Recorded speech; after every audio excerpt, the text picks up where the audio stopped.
आदाब viewers, catch up cricket का नया एपिसोड। मैं हूं डॉक्टर हफीज अवान, साथ देंगे तौसीफ सत्ती ऑकलैंड न्यूजीलैंड से, मंशा अनवर एडमिंटन कनाडा से। जी दोनों अहबाब, आप मैच देख रहे हैं। मैच खत्म हो चुका, पाकिस्तान श्रीलंका की हम बात करेंगे। वैसे बहुत सारे मैचेस यक वक्त हो रहे हैं, तो इस वक्त हमारा फोकस सिर्फ पाकिस्तान श्रीलंका का रिसेंट खत्म होने वाला, कल खत्म होने वाला मैच है, जो कि गाल में खेला गया। पाकिस्तान ने वो मैच 4 विकेट से जीत लिया। All is well that ends well. Match जीत गया, सारा कुछ आगे पीछे हो जाता है, छुप जाती हैं खामियां खूबियां सब एक तरफ। लेकिन फिलहाल हम खुशी से झूम रहे हैं, पूरी कौम झूम रही है कि श्रीलंका में शिकस्त दे दी। ये तो बहुत अच्छी बात है रिजल्ट की, जहां तक हम बात की जाए। लेकिन जब हम क्रिटिसाइज करते हैं, मतलब एनालिसिस करते हैं, क्रिटिसाइज नेगेटिव नहीं होता, पॉजिटिव भी होता है, तो उसके हर पहलू को देखना मकसूद होता है। जी सती साहब, क्या आप ओवरऑल एक देखें तो पाकिस्तान की इस परफॉर्मेंस, जहां पाकिस्तान 100 पे 5 आउट हो चुके थे, उसके बाद पाकिस्तान का 461 करना, पहले तो क्या आप एक्सपेक्ट कर रहे थे? एक चीज, और दूसरा ये कि क्या ये थोड़ा सा अनहोनी सी नहीं है? हाँ नहीं, बिल्कुल। एक तो खैर आगा सलमान 7वें नंबर पे खेल रहे हैं, तो जेन्युइन बैट्समैन है, तो दैट हेल्प्स। उससे उनकी जो पार्टनरशिप हुई सऊद शकील के साथ, बड़ी इंपॉर्टेंट थी। टू बी ऑनेस्ट, मैं नहीं एक्सपेक्ट कर रहा था। जब आगा सलमान आउट हो गए तो मैंने कहा अगर 350 तक हम खत्म हो जाएंगे, तो नसीम शाह ने जो स्पेशली, इवन नुमान अली ने भी, लेकिन नसीम शाह ने जो पार्टनरशिप लगाई 94 रन की, 96 रन की, वो मेरा ख्याल है कि अनएक्सपेक्टेड था, क्योंकि नसीम शाह बड़ी मेच्योरिटी के साथ खेल रहे थे, और यहाँ पे बाबर आजम और हमारे टॉप ऑर्डर बैट्समैन स्पिनर्स को स्ट्रगल कर रहे हैं। ठीक है, तो सेकंड बॉल भी ले लिया था उन्होंने, तो उस हिसाब से नसीम शाह ने बहुत अच्छी पारी की मेरे हिसाब से। फास्ट बॉलर स्पिनर्स दोनों को बड़ा अच्छा खेले, रन्स नहीं किया, ऑब्वियसली उनका एक वो रोल था। तो that was the defining moment in my case for this match. Okay, so the partnership between, you mean Saud Shakil and Naseem Shah, जो 94 रन की पार्टनरशिप थी, जिसमें सिर्फ 6 रन का हिस्सा नसीम शाह ने डाला, लेकिन उन्होंने 13 ओवर कंज्यूम किए, और टेल टेल के साथ मतलब एक बेहतरीन मतलब सऊद शकील को पार्टनरशिप दी। जी मनीषा भाई, आप क्या एक्सपेक्ट कर रहे थे ये होने जा रहा है? और फिर आपने सलमान आगा पे, मैंने तो क्रिटिसाइज किया था कि उनकी इंक्लूजन पे, लेकिन आपने उसको बड़े दबंग करके उसको सपोर्ट किया था कि नहीं, उनकी इंक्लूजन बिल्कुल ठीक है। तो उन्होंने जस्टिफाई भी कर दिया, मुझे गलत साबित किया, आपको दुरुस्त साबित किया। तो आपका क्या ओवरऑल वर्डिक्ट है पाकिस्तान की इस परफॉर्मेंस पे? बहुत अच्छा था, क्योंकि जैसे ही हमने वो एक पार्टनरशिप बड़ी लग गई, तो वहां से मैच जीतना बड़ा जरूरी था, क्योंकि हम विनिंग पोजीशन में आ गए थे। जहां तक आपने बात की कि वो, मैंने उनका कहा कि वो बिल्कुल, लेकिन साउथ शकील का नाम आप कितना लेते रहे, एक अरसे से ले रहे। और आज साउथ शकील के कोचेज और लोग जहां से वो कभी जिंदगी में खेले, तो सारे टीवी पे आ रहे कि हमने इसको यूं किया था और हमने यूं खिलाया और कोई नहीं था खिला तरफ। तो यकीन ये होता है। तो मैं ये कह रहा हूँ कि बेशक आप आगा का नाम ले, साउथ का ले, किसी का भी ले, जो परफॉर्मर है सामने उसको भेजें, नहीं होगा सामने नजर आ जाएगा। इसके अंदर तो कोई इतनी बड़ी साइंस ही नहीं है कि परफॉर्म नहीं करेगा तो घर चला जाएगा। अब तो वो क्रिकेट इतनी है ही है, सामने हर चीज नजर आ रही है। तो बाकी आपने ओवरऑल परफॉर्मेंस की बात की, बिल्कुल सतीश भाई की साथ बात सही है। बेशक आगा के 83 थे, लेकिन जो मैच विनिंग था वो अगला 100 था, जो साउथ शकील का उन्होंने खड़े होके और टेल एंडर के साथ तेज कहाँ खेलना है। क्योंकि कुछ लोगों ने मेरे से पूछा कमेंट्स में कि यार ये तो मारता भी अच्छा है और रोक के भी अच्छा खेलता है। मैं क्या, कब वो मार के खेले हैं कि जब वो टेल एंडर के साथ खेल रहे थे? पहले आपने सेफ नजर आना, आपने टेस्ट बैट्समैन बनना है, तो आपने सेफ नजर आना है टेक्निक में। राहुल द्रविड़, आप मतलब बैंक कर सके, आप उन चेतर पे जा रहा कि हम खड़े में हैं, कुछ नहीं है। और इसके इधर मार के लबिशन स्मिथ, हमें पता हो कि आप खड़े में हैं, आपको कोई अच्छा बॉल पड़ेगा तो आप आउट होंगे, आप कोई गलती नहीं करेंगे। तो यकीनन वो जो उन्होंने बैटिंग की, वो एक बहुत, ड्रेसिंग रूम में भी एक बड़ा सुकून मिलता है। और यही होप जो थी नसीम शाह को नजर आई कि दूसरा एंड बहुत सिक्योर है। उन्होंने बहुत ज्यादा कंसंट्रेशन के साथ बैटिंग की, जो ऊपर वालों ने नहीं की। और वैसे मैं एक बात आपको कहता चलूं कि जब आप मैच देख रहे हैं, मैं, आप, कोई भी एक लेमैन भी देख रहा है, तो आप देखेंगे स्पिनर पे जो खड़ा नहीं हो रहा, वो कोशिश करेगा मैं स्वीप मार दूं, मैं इसको बाहर निकल के चौका मार दूं, शायद मैं आउट हो जाऊं, मेरे 30-40 लगे हों। ये मैंने शान मसूद की बात नहीं की, शान मसूद बहुत ही सिल्की, उन्होंने 40-50 किया और बड़ा शानदार टच में मुझे नजर आए। बाकी भी और लड़के भी हैं, मतलब जल्दी नहीं कि आप, मतलब आप कहें कि यार चल मैं आउट भी हो गया ना स्वीप मारते, 30-40 तो मैं कर गया हूँ। वो साउथ शकील ने नहीं किया, उन्होंने कहा मैंने खड़े होना है, खड़े होना है, खड़े होना हाँ, खैर इस जवाब में आपने 3-4 सवाल और खड़े कर दिए दरमियान में। एक तो ये सब क्विकली रिस्पांस कर दीजिएगा, मैच से थोड़ा मुझे हटना पड़ रहा है, कि उन्होंने कहा कि सऊद शकील के सारे जितने भी पुराने हैं जोगादरी, सारे सामने आ गए कि मैंने सपोर्ट किया था, मैंने सपोर्ट किया था। चलो हम भी हिस्सा डालते हैं कि कैचअप क्रिकेट ने भी उनको बड़ा सपोर्ट किया था कि सऊद शकील को खिलाया जाए, ठीक है? तो हमारा क्रेडिट कुछ थोड़ा बहुत दे दीजिएगा। अच्छा, सवाल इसमें ये है कि आज़म खान ने मतलब अब वो क्लिप भी चल रहा है कि उनकी मौजूदगी में, असद शफीक की मौजूदगी में और वो अपने सरफराज की मौजूदगी में और रोमान रईस भी खेल रहे थे और उसमें आज़म खान ने कहा कि ये लड़का 11 साल का लड़का, इसको बैटिंग में भेजा गया। वो क्लिप आप सबने देखा है कि ये पाकिस्तान खेलेगा। बट 11 साल में अगर उसने इतने 3 बड़े बैट्समैनों के सामने और प्लेयर्स के सामने जो पाकिस्तान खेल चुके थे, अच्छे बॉलर्स के सामने परफॉर्म किया था, तो 11 साल से 27 साल तक, सती साहब, इतना लंबा पीरियड है कि यानी कि 16 साल, 15-16 साल लग गए उस गैप को कवर करते हुए सऊद शकील को। तो इज़ इट जस्टिफाइड कि ये ऐसा ही होता है, या ऐसा ही होना चाहिए, या ये कुछ गलत हुआ? अच्छा सती डॉक्टर, भाई मैं का चाह रहा जवाब था लेने कि से पहले, सती भाई जवाब लेने से पहले बता दूं, आजम खान टीवी पे थे तो उन्होंने या हिंदुस्तानी को कहा, जियो वालों को, कि 2 लड़के रमजान कप कराची में बड़ा अच्छा खेल रहे हैं तो इनको टीवी पे ले आओ। तो दोनों को टीवी पे ले आए, लेकिन वो फाइनल में दोनों परफॉर्म नहीं कर सके। तो वो पूछ रहे थे आजम खान से कि जैसे ही आपने उनको बड़ा कहा तो परफॉर्म। तो ये लक की बात नहीं होती, ये मुसलसल मेहनत की बात है जी। नहीं, अच्छा वैसे इसमें मैं भी ऐड कर दूं, सॉरी सही साहब, आपका सवाल तो आपसे था, वो ये कि सऊद शकील की जो इस सारे डोमेस्टिक में परफॉर्मेंस है ना, उसमें जो पहले साल परफॉर्मेंस थी सऊद शकील की, वो सबसे कम थी 15-16 में मेरा ख्याल में। नहीं वो नहीं नहीं, वो उसमें वो ठीक ठीक 48 ठीक। की वो 48 जी की जी एवरेज से खेले थे और उसके जी बाद जी वो 87, 115 इस तरह की एवरेज से वो पूरा सीजन खेले। जी मतलब जी। कहीं कम नहीं हुए, सबसे कम 48 वाली है। जी प्लीज। अच्छा डॉक्टर साहब, एक तो ये चीज है कि वो अंडर 19 खेल गए थे 2012, 13, 14 में, ठीक है। तो अब मसला ये होता है कि हम प्लेयर्स को पोटेंशियल पे पिक करते हैं, यानी कि इसमें पोटेंशियल है। जिस तरह जैक क्रॉली को इंग्लैंड ने पोटेंशियल पे पिक किया हुआ, उसकी 30 की भी नहीं है फर्स्ट क्लास की एवरेज, लेकिन they see something in him, right. दूसरा ये होता है कि आप परफॉर्मेंस पे पिक करते हैं, कि परफॉर्म करते हैं। अब मसला ये था कि he was identified quite young, right. Similarly like same Babar Azam, अब उसने पहले साल में ऑल्दो 48-50 की एवरेज थी, 300 की है फर्स्ट क्लास में, ठीक है। बाबर आजम ने पहले 7 सीजन में 200 की फर्स्ट क्लास में, सही है। तो अब मैं नहीं कह रहा बाबर आजम बुरा प्लेयर है, मैं ये कह रहा हूँ कि बाबर आजम में पोटेंशियल था, उनको नजर आया, उन्होंने खिला दिया। अब प्रॉब्लम सऊद शकील के साथ ये था कि उस टाइम शुरू में, चलें आप समझ लें कि मिसबाह उल हक और यूनुस खान थे। मेरा जाती ख्याल है कि जब मिसबाह उल हक और यूनुस खान रिटायर हुए, तो he was and Salman Salahuddin, Usman Salahuddin, these two guys were the best middle order batsmen Pakistan has produced in last 10 years in first class cricket, right? दोनों टेक्निकली साउंड है, बारी करना आती है, और जिससे मंशा भाई ने कहा कि उनको पता है कब तेज खेलना है, कब स्लो, बारी लेना आती है ना। तो ये दोनों batsman, they should have been in Pakistan's middle order at least since Misbah ul Haq and Yunus Khan retired, right? अब प्रॉब्लम क्या हुई है कि Asad Shafiq was playing in number 6, ठीक है, तो विच वाज फाइन। अब दरमियान में फिर असद शफीक को ड्रॉप करके उनको ले आए थे अपना कराची के दूसरे लेफ्ट हैंडर फवाद आलम, वो भी डिजर्विंग थे। तो अब मसला ये था कि मिडिल ऑर्डर में टोटल आपके 3 एक्सपोर्ट्स थे ना, तो बाबर खेल रहा था 4 पे और 5 और 6 पे। तो आई गेस कि एक तो ये चीज थी, लेकिन इनको मेरा ख्याल है कि काफी पहले आ जाना चाहिए था। आइदर पोटेंशियल और परफॉर्मेंस दोनों इनकी थी, तो थोड़ी तंग नजरी है सिलेक्टर्स की। लेकिन उस टाइम देखें कप्तान भी कराची का था। अब ये कराची लाहौर वाली भी डिबेट नहीं है, सरफराज कप्तान रहा, ठीक है, अपनी कप्तानी में ना वो फवाद आलम को लाया है ना इसको लाया है। तो I don't know who to blame, but he is a genuine prospect. बिल्कुल मंशा भाई ने जिस तरह कहा, वो बारी लेना आती है ना, और आपको टेस्ट में वही बंदा चाहिए जिसको बारी लेना आती है, और he I think so far he is exceptional. अच्छा, आपने कहा कि असद शफीक बाहर हुए, फवाद आलम आए, फवाद आलम बाहर हुए, तो बिल आखिर सऊद शकील आए। तो ये कराची जाएगा तो कराची ही आएगा मंशा भाई, मतलब या इस कोटे में कोई और भी आ सकता है? नहीं तो वो कोयटा से खिला देते PSL सरफराज, उन्होंने तो नहीं खिलाई। ये कराची लाहौर की डिबेट एक हद तक है, लोग हर एक अपने, वो टीम कहाँ से खेल रही है और कौन ओनर और क्या सिलसिला है और कहाँ से लड़के आ रहे हैं। लेकिन वैसे भी मैं ये कह रहा हूँ कि अगर ये सऊद शकील की बात आप कर रहे हैं, पहली बात इस पे हमें कर देनी चाहिए कि डोमेस्टिक भरोसा करे। किसी ने 30 आउट किए उसको मैच दे, किसी ने 500 किए, 900 कर दिए, 1000 रन खड़े कर दिए, उसको मैच दे। वो नहीं होगा, सामने नजर आ जाएगी।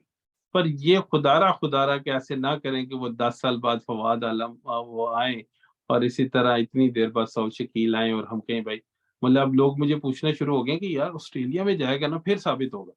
कहाँ कहाँ साबित करेंगे वो सऊद शकील। बात ये नहीं है कि आप कहाँ पे खेल रहे हैं, बात आप कौन सी सिचुएशन में खेल रहे हैं। जवेद मियांदाद मेरा हाल बहुत बड़ी मिसाल है हम सबके लिए। कि वो टेक्निक नहीं थी, वो उनकी गट्स है कि खड़े होना है विकेट, बेशक वो इंग्लैंड है, बेशक वो इंडिया है, बेशक वो ऑस्ट्रेलिया है। तो मुझे वो जो इनमें साउथ में नजर आया कि विकेट पे खड़े होना, जो कि मेन चीज। अच्छा सतीश साहब, आपकी सिलेक्शन तो खैर ठीक साबित हुई कि आपने कहा कि मोर और लेस ये टीम खेलेगी और वही खेली। तीसरा पेसर नहीं खिलाया गया। हाँ, अलबत्ता जो ऑर्डर आपने बनाया था उस को ड्रेसिंग रूम को उस पर एतराज हुआ और उन्होंने सरफराज को ऊपर भेज दिया, आगा को नीचे भेज दिया।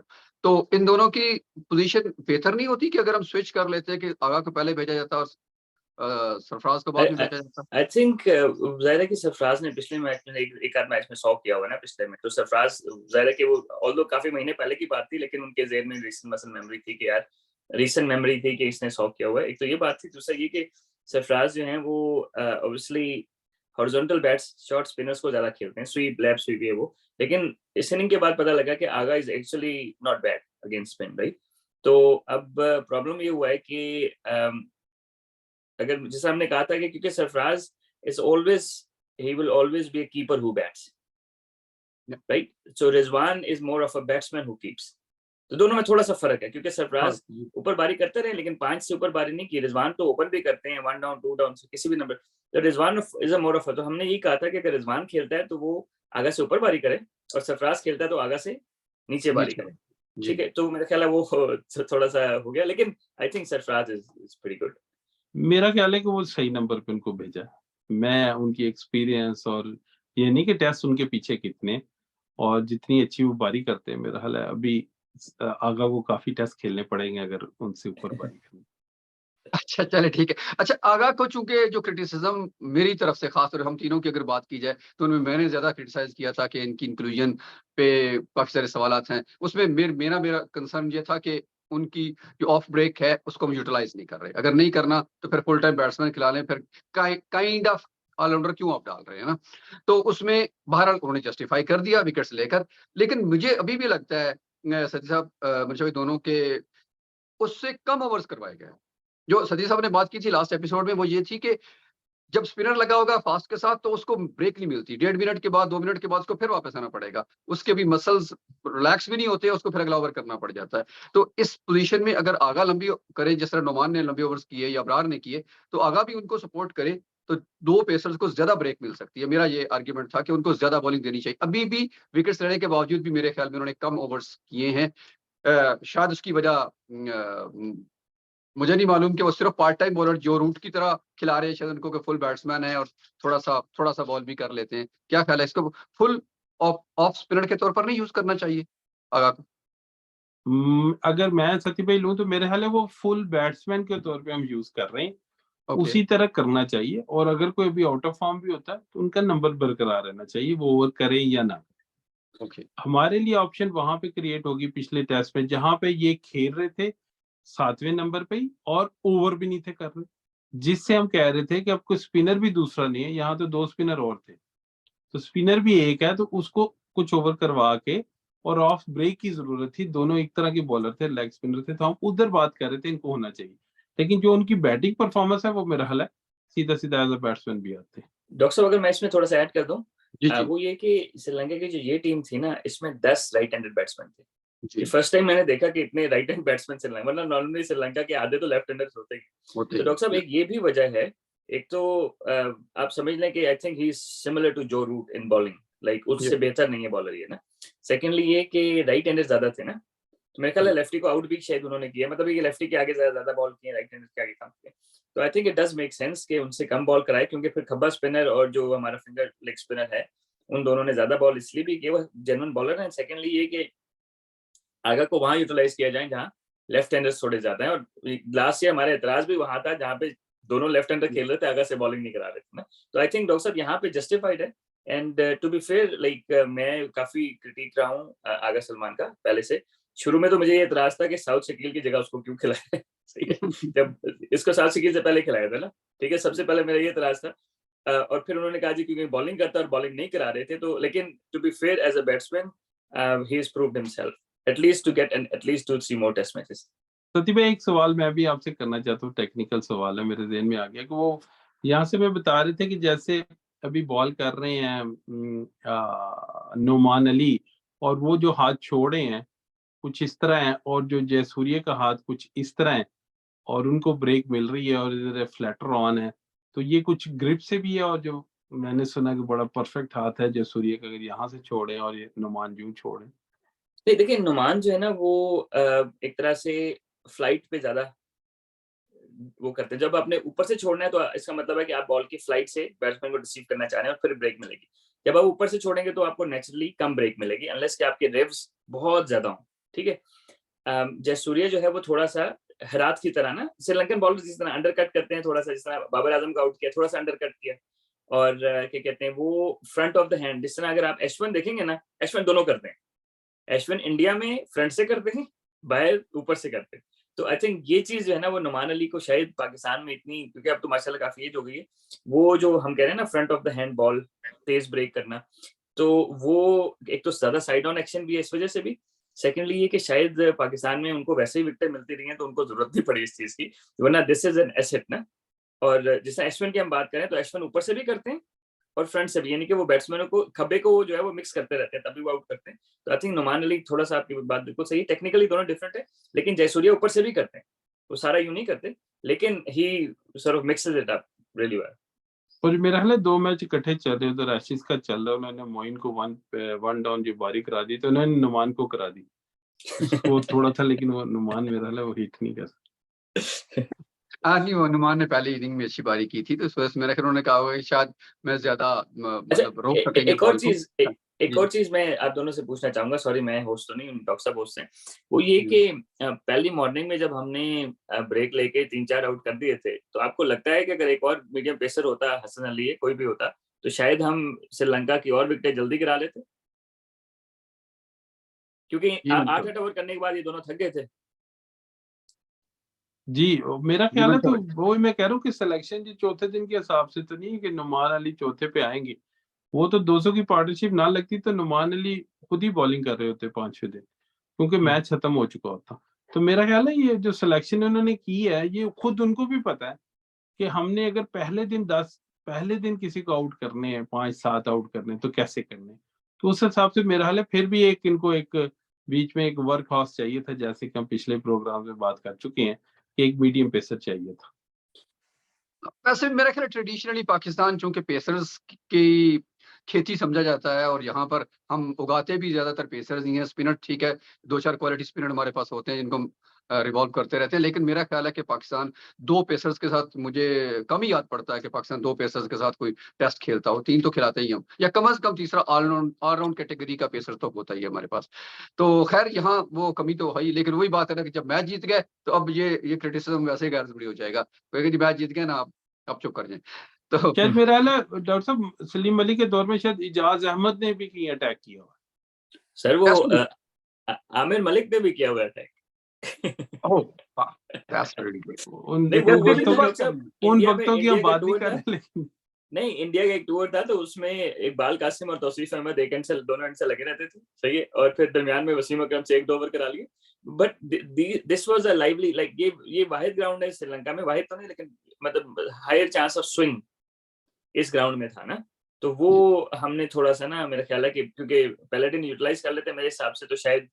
और फिर शाहीन शाह अफरीदी इंजरी से आ रहे हैं, नसीम शाह को थोड़ी सोरनेस थी। अब वो जैसा हमने पहले बात की कि एक स्पिनर एक अगर एक हैंड से स्पिनर लगा हो ना, तो फास्ट बॉलर आधा वैसे ही रह जाता है। क्योंकि उसने 1 डेढ़ मिनट बाद ओवर करना होता है दोबारा, सही?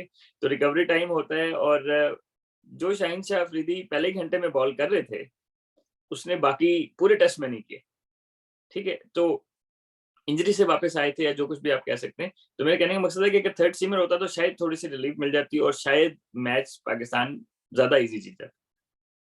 ठीक है। अच्छा मंशा भाई आपसे एक अहम सवाल, वो श्रीलंका के हवाले से, हम पाकिस्तान की ज़्यादा बात कर रहे हैं। श्रीलंका में हमेशा अच्छी अपोनेंट साबित होती है, चाहे वो ऑस्ट्रेलिया के खिलाफ खेल रहे हो, इंग्लैंड के खिलाफ खेल रही हो। उनके स्पिनर्स बेहतरीन हैं, विकेट्स अपनी मर्ज़ी की हैं। थोड़े ग्राउंड है उनमें वो खेल के वो उनके होम ग्राउंड वाली बात है। मैं धनंजया पे मैं अलग से बात करूँगा, लेकिन ये ओवरऑल अगर मैं बात कर रहा हूँ, वो ये है कि टिमोथ करुनारत्ने जो उनके कैप्टन हैं, वो एंजेलो मैथ्यूज़, मेंडिस, उनके सारे जो सीनियर बैट्समैन हैं, खासे काफ़ी अरसे से टीम में खेल रहे हैं और काफ़ी ज़्यादा इनके नंबर ऑफ गेम्स भी खेल चुके हैं। तो क्या ऐसा क्या हुआ कि श्रीलंका इतने अच्छे स्टार्स रखने के बावजूद धनंजया अलग से छठे नंबर पर आ रहे हैं, वो कई छुपे हुए अंडररेटेड है। सब उन्होंने भी उतनी रन किए जितने तकरीबन अब हमारे साउथ शकील ने किए। लेकिन इसके बावजूद भी वो क्या कॉम्बिनेशन तलाश करने में नाकाम रहे, या पाकिस्तान ने कुछ ज्यादा अच्छा कर दिया कि श्रीलंका उसके नीचे दब गया? पहली बात तो हमने एंजेला मैथ्यूज की जहां उन्होंने कैच छोड़ा है साउथ शकील का, और एग्जैक्ट जहां उन्होंने पकड़ा है नसीम शाह का, वही मार्जिन उनको हरवाने में, उसी फाइनल लेग पे दौड़ते हुए उन्होंने छोड़ा और उसी तरह एक उन्होंने पकड़ा। वही जो मेरे ख्याल है 100-150 को मार्जिन पड़ा, वहीं से श्रीलंका हार गई। चलें, ये तो कैचेस मेन मैचेस, लेकिन कैचेस छूट जाते हैं। लेकिन जहां तक हमने वो धनंजय उसकी बात की है, वो तो मेरा ख्याल है सलमान आगा वाला रोल कुछ उससे करवा रहे हैं कि वो ऑफ ब्रेक भी कर लेते हैं और वो साथ में उसको बारी भी करा रहे हैं और फिट इन भी करने की कोशिश कर, लेकिन कर वो ही रहे हैं। तो मेरा ख्याल है ये जो बड़े नाम है, आप मैथ्यूज की बात कर रहे हैं और चंदीमाल की, तो ये दोनों कैप्टन रह चुके हैं, दोनों एक ग्रुप में रह चुके हैं, दोनों की आप जानते हैं हमारे थर्ड वर्ल्ड में क्या होता है कि टीम जब आती है और जब कैप्टन से उतर जाता है उसकी कई वजूहात होती हैं। कुछ टीम में उनके साथ लोग नहीं होते, कुछ ग्रुप होते, कुछ सेलेक्टर्स के मसले, कुछ बोर्ड के मसले, उन सारों को ये खत्म करते हुए अब ये दोबारा टीम में दोनों हैं, और चंदीमाल ने पीछे परफॉर्म भी बहुत किया और मैथ्यूज ने परफॉर्म किया। तो ये बड़ा हमारे मुल्कों में ऐसा मसला होता है कि जो सीनियर हो जाता है उसको कहाँ तक खिलाना है, कब तक खिलाना है, वो ड्रेसिंग रूम में क्या माहौल क्रिएट कर रहा है, वो कैसा जा रहा है, ये चीजें बहुत मैटर करती हैं हमारे इधर इंडिया, पाकिस्तान, बांग्लादेश, श्रीलंका, हमारे में ये बहुत मैटर करती हैं कि आप एक प्लेयर को दोबारा, क्योंकि हम देखें अपनी क्रिकेट में, हम देखें हम किसी ओल्ड बंदा जो चल रहा है उसको लाना, हम सोचते हैं, यार ये तो अभी कप्तान रहा भाई, यार इस टाइम तो इन्होंने, ये तो अब कैसे हफीज क्या करेगा, तो मतलब शेख मलिक ले आए, वो क्या करेगा। तो ये सारी बातें बिल्कुल उधर भी श्रीलंका पे भी जाती हैं कि ये जो चंदीमाल और वो खेल रहे हैं, वो स्कोर करते हैं, तो बहुत शुक्रिया उनका। अगर वो नहीं करते तो मेरा ख्याल है उनको कुछ कहा नहीं जा सकता। अच्छा, यानी कि मुकद्दस गाय हुई ना फिर तो। वही हमारे वाला मसला है कि इनको छेड़ा नहीं जा सकता। हाँ, लेकिन समहाउ मेरा मतलब यही था कि ओपनर से लेके नीचे तक छठे बैट्समैन तक आए तो बड़े बेहतरीन बैट्समैन हैं, इंडिविजुअली सारे स्टार्स हैं, लेकिन समहाउ वो कॉम्बिनेशन वो बना नहीं सके जो मैच को विन करता, और खासतौर पर अपनी ग्राउंड्स में, अपनी कंडीशंस में। अच्छा, सती साहब, आप चूंकि कोच भी हैं, तो धनंजया की बैटिंग पे मैं एक आपसे कमेंट लेना चाहूंगा कि खास तौर पर पहली इनिंग भी उन्होंने 100 प्लस की खेली, that was a great inning too, but second inning जो उन्होंने खेली वो ज्यादा प्रेशर इनिंग थी, क्योंकि ऑलरेडी वो 150 के डेफिसिट में थे, और उन्होंने फिर टेल के साथ बैटिंग भी की, उन्होंने बेहतरीन अपना दिया। 80 प्लस की जो उन्होंने इनिंग खेली उसमें कहीं मुझे उनकी बैटिंग में प्रेशर नजर नहीं आया। नेचुरल स्ट्रोक प्लेयर लग रहे थे, उठा के भी खेला, ऊपर से भी खेला, मिड विकेट भी खेला, जहां जहां उन्हें खेलना चाहा खेला। या ऐसा लग रहा था कि जैसे उनको हर बॉल का पता है कि बॉल कहाँ आएगी और मैंने कहाँ खेलना है। तो what is that like, is it उनकी कैपेबिलिटी बहुत ज्यादा अच्छी है, या वो कोई होम ग्राउंड तो नहीं है मेरे ख्याल उनका, लेकिन फिर भी ज़रा श्रीलंका में खेल रहे हैं, तो मुझे तो वो ऐसा लग रहा है कि जैसे कि कैप्टन नज़र आ रहे हैं अगले। हाँ, नहीं देखिए वो कुछ बैट्समैन होते हैं जो बड़ी इनिंग्स खेलते हैं ना, वो बाज़ का देखने में उतने ही कॉम्पैक्ट नहीं लगते या ऐसे लगता है थोड़े से लूज़। इस तरह फॉर एग्जांपल दूँगा सहवाग की ना, ठीक है? अगर सहवाग को आप बैटिंग करते देखेंगे आप नहीं लगेगा यार टेस्ट प्लेयर है, लेकिन माशाल्लाह उसके 2 ट्रिपल सेंचुरी भी हैं। तो आई थिंक कि हमारे जो बॉलर्स को उन्होंने बड़ा अच्छा वर्कआउट कर लिया इसने, कब अटैक करना है, कब रोक के खेलना है, मतलब he relied on the boundaries in between. तो आई गेस कि it's he is like a typical subcontinent batsman के क्या कहते हैं, फीट यूज करना आते हैं, मतलब क्योंकि देखिए अगर आप कदम यूज करते हैं ना तो स्पिनर्स वैसे ही ज्यादा रहते हैं, ठीक है, लेकिन कदम तब यूज करते हैं जब आप हाथ से बॉल निकल जाए। अब हमारे पाकिस्तानी जो अभी के बैट्समैन है, क्योंकि टी20 क्रिकेट ज्यादा खेलते हैं, प्रीमेडिटेट बहुत करते हैं, इस गेंद पे निकलना है तो निकलना है, बेशक भाई ने फ्लैट या वाइड कर देना। तो आई think he played sensible cricket, if that's what I would say. Extraordinary नहीं लग रहे थे लेकिन इफेक्टिव थे। सो आई डोंट नो मंशा भाई की क्या राय है? जी सती भाई, मुझे लग रहा है ये जो डॉक्टर साहब ने बात छेड़ी कप्तानी वाली, ये हमारे दोस्त हैं शुएब जट साहब, मेरा ख्याल है उनका कोई ट्वीट था, शाबाश कप्तान, उन्होंने साउथ शकील को कहा था। तो वो कुछ इशारा दे रहे हैं कि वो कप्तानी भी अच्छी करते हैं, क्यों? नहीं सॉरी, मैं आपको फॉर इंटरप्शन, वो जट साहब ने मेरा ख्याल ये कहा है कि वो सिंध के कप्तान थे। सिंध की जो टीम है ना, उसके भी सऊद शकील कप्तान थे और ए टीम के भी कप्तान थे, तो वो शायद उस वजह से वो कप्तान, सिंध के कप्तान की बात कर रहे हैं। टेस्ट का तो डॉक्टर साहब पक्का कप्तान है भाई वो अब।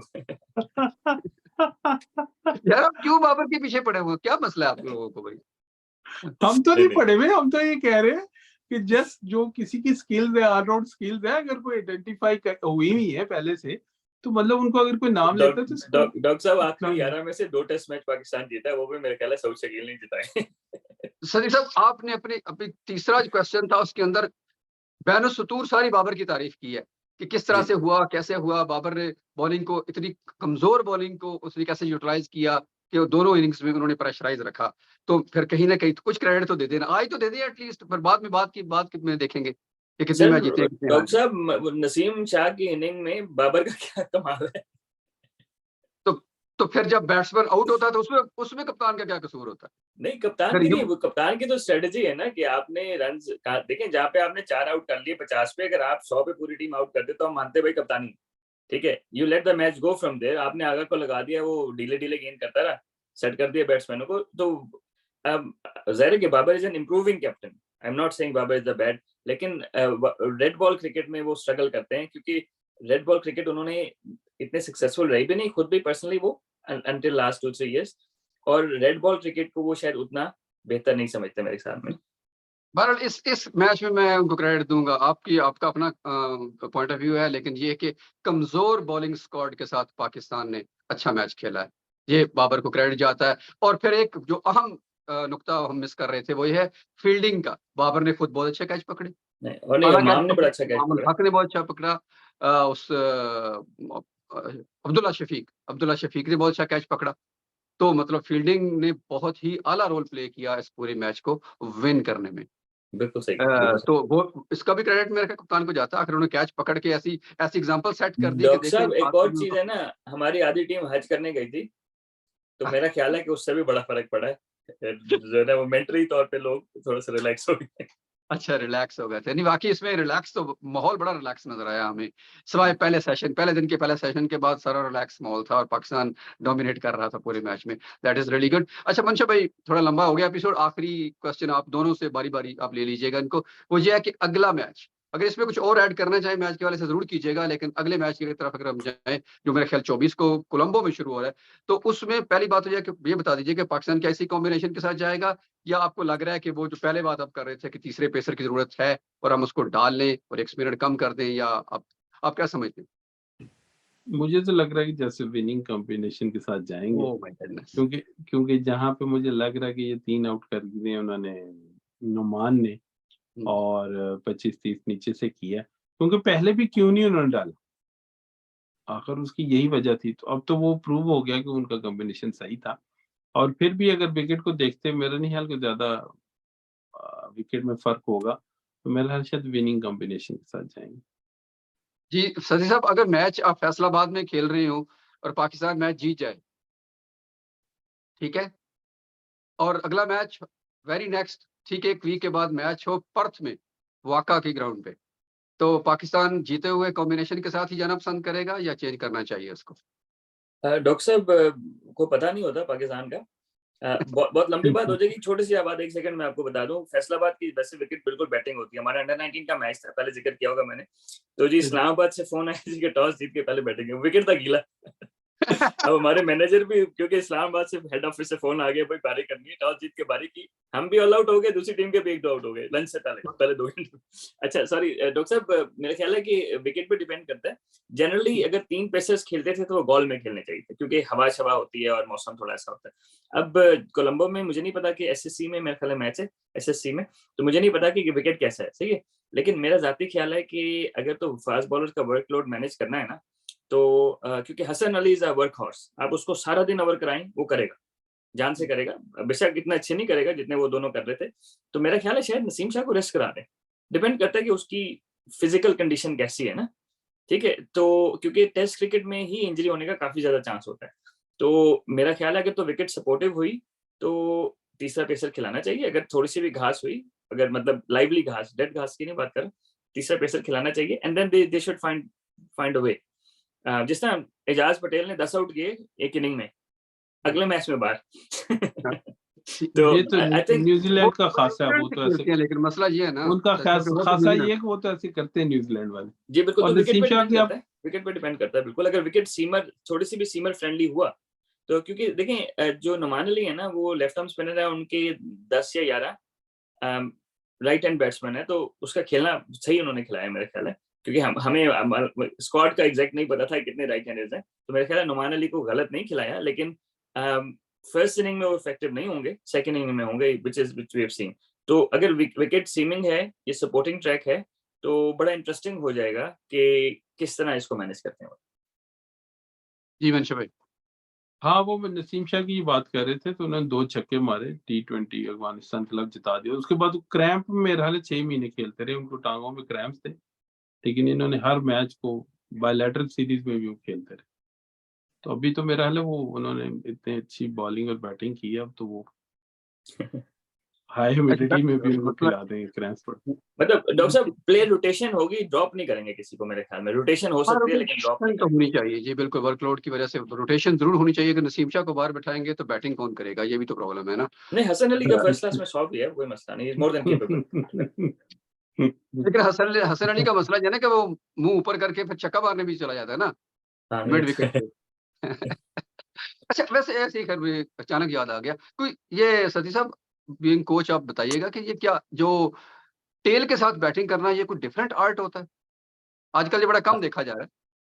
हाँ नहीं, साउथ बिल्कुल, शकील की मैं बात कर रहा हूँ यार, बहुत लंबी सीधी हो। नॉर्मली हम देखते हैं यार, टेल के साथ कोई बारी कर रहा होता है तो हिटिंग कर रहा होता है थ्रू आउट, ठीक है, या फिर बिल्कुल रोक के। तो सऊद शकील ने जो, आपको याद होगा एक दफा अजहर अली फंस गए थे किसी मैच में टेल के साथ, तो उनसे नहीं रन हुआ और मैच भी पाकिस्तान हार गया, 25-30 रन ही करने थे। तो I think Saud Shakeel in that respect he is a clever cricketer, and the thing is, क्योंकि फर्स्ट क्लास में, लेकिन आप उसके फर्स्ट क्लास में 15-1600 पहले ही है, ठीक है, तो उन्होंने टेल को 5वें नंबर पे, 6ठे नंबर पे जो बारी करता है उसको टेल के साथ बारी करना आती है। जैसे असद शफीक थे, तो वो जी, 6ठे जी। नंबर पे बारी करके 1200 है उनके टेस्ट में ना।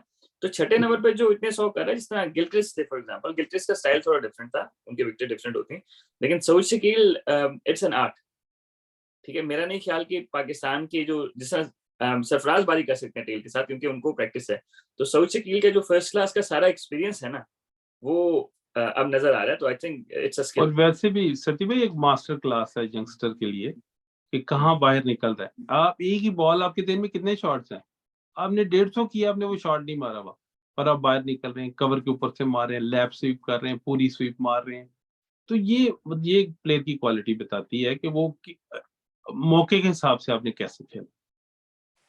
अच्छा, इसमें कंक्लूड करते हुए मैं कहूँगा कि पाकिस्तान ने बेसबॉल के साथ स्टार्ट किया था, गो के इख्तिताम बेसबॉल के साथ नहीं किया, लेकिन फिर भी इसके बावजूद एवरेज अच्छी रही पाकिस्तान की ओवरऑल टेस्ट क्रिकेट में। इतना कम ही ऐसा देखने में आता है। तो मतलब ये ज़्यादा खूबसूरत बात नहीं हो जाएगी कि पाकिस्तान ने जैसे ज़रूरत के मुताबिक बेसबॉल खेला, जब ज़रूरत नहीं थी तो फिर 54 ओवर्स में 127 रन्स भी किए सऊद शकील ने और अपने दूसरे भाई नसीम शाह ने मिलकर। तो ज़रूरत के मुताबिक उन्होंने इसको चेंज भी किया। फिलहाल इंग्लैंड तो खैर उसको चेंज नहीं कर रहा, वो तो 72 ओवर्स में 384 रन्स लगा चुके हैं ऑस्ट्रेलिया के खिलाफ चौथे टेस्ट में। तो पाकिस्तान की ये जो अप्रोच ज़्यादा बेहतर और सॉलिड नज़र आती है आप लोग दोनों के ख्याल में कि ज़रूरत के मुताबिक बेसबॉल, ज़रूरत के मुताबिक वापस टेस्ट क्रिकेट में वापस शैल में भी जाया जा सकता है। उसको इस कॉम्बिनेशन के साथ ज़्यादा बेहतर नहीं बनती, बजाय इसके कि सिर्फ बेसबॉल ही खेली जाए। मैं तो वैसे भी ओल्ड स्कूल का बंदा हूँ, तो मुझे जो सारी टेस्ट प्लेइंग नेशन जो खेल रही हैं, जिनमें से एक इंग्लैंड है जो बेसबॉल खेल रही है, और जैसे सती भाई ने बात की कि ऑन पेपर तो ऑस्ट्रेलिया और इंग्लैंड का मुकाबला नहीं है, जितनी ऑस्ट्रेलिया एक्सपीरियंस टीम है। आई डोंट नो कि वो क्यों मैच हारे पिछला, लेकिन ये है कि मतलब वो बेसबॉल क्रिकेट से हारे नहीं, वो मेरा ख्याल पॉजिटिव अप्रोच से आप हारे हैं। जब आप एक बंदे को सपोर्ट देते हैं, बेशक वो रोक के खेल रहा है, तेज खेल रहा है, कि तुम्हें हम निकालेंगे नहीं, you have to play your cricket whatever, जो भी आपका फोटे, आप बेशक खड़े होके खेलते हैं या मार के खेलते हैं। तो मेरा ये रीजन है बिहाइंड। ठीक है जी। ठीक है नाज़रीन, काफ़ी लंबी एपिसोड हो गई है, तो हम इजाज़त चाहते हैं, अगले मैच के प्रीव्यू के साथ इंशाल्लाह बहुत जल्द हाज़िर होते हैं। तब तक के लिए अल्लाह हाफ़िज़। अल्लाह हाफिज़।